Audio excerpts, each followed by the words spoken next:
కారం చేస్తాను. ఎలా చేస్తానో మీకు చూపిస్తాను.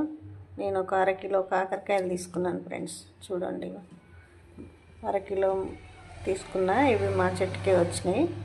ఈ కాయలు తీసుకోవాలి, కట్ చేసుకొని ఇంకా ఇంత ఉప్పు,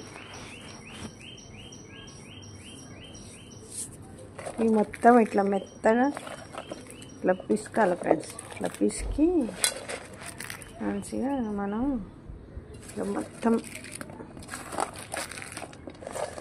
గట్టిగా పిసికితే ఇది ఇట్లా మంచిగా చేదు పోతుంది.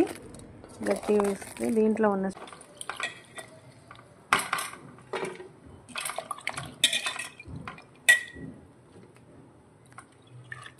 ఫ్రెండ్స్ ఇక ఇట్లా శుభ్రంగా ఉప్పు వేసి మంచి పిసికి శుభ్రంగా కడిగితే కొంచెం అంతగానో చేదు ఉంటుంది. కారం తీసుకోవాలి, దీంట్లో కొంచెం జీలకర్ర వేసుకోవాలి.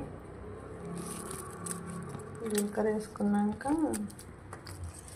చూడండి, ఇంకా ఎన్ని ఎల్లిపాయలు వేసుకోవాలి.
కొంచెం కరివేపాకు ఎక్కువ వేసుకోవాలి ఫ్రెండ్స్. కాకరకాయ కారంలో కరివేపాకు ఎక్కువ ఉంటే బాగుంటుంది. సింపుల్గా వేసుకోవడానికి కారం కొంచెం ఎక్కువ వేసుకోవాలి.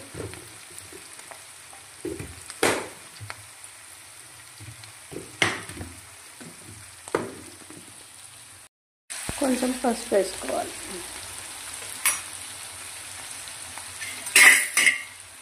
పసుపు వేస్తే ఈ కాకరకాయలు ఆగవు ఫ్రెండ్స్. ఇగో ఇట్లా కాయ ఇట్లా పచ్చి లేకుండా మంచిగా వేయించాలి. ఇట్లా ఇట్లా కావాలి మొత్తం అన్నీ. మూత పెడితే ఏమవుతుందంటే మెత్తగా ఉడుకుతాయి, ఇట్లా క్రిస్పీగా ఉండవు, ఉడికి చేదు ఉంటుంది కాయ. అందుకనే మూత లేకుండా ఇట్లా వేయించాలి, మొత్తం మగ్గేంత వరకు వేయించాలి ఫ్రెండ్స్. ఇందులో కొంచెం ముందు ధనియాల పొడి వేయాలి, దీంట్లో కొంచెం ఎల్లిపాయలు వేసుకోవాలి.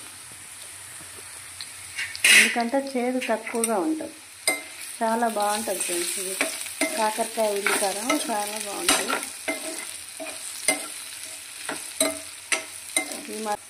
కొంచెం ఊళ్ళు లేకుండా ఇప్పుడు స్టవ్ ఆఫ్ చేసుకుందాం. ఆఫ్ చేసుకొని ఇందులో కారం పట్టినాం కదా, పట్టిన కారం ఇందులో వేసేసుకున్నాం ఫ్రెండ్స్. వేసి కలుపుకోవడం అయింది అని మొత్తం వేసేసి కలుపుకోవాలి. అంతే ఫ్రెండ్స్, స్టవ్ ఆఫ్ చేసుకొని కలుపుకోవాలి.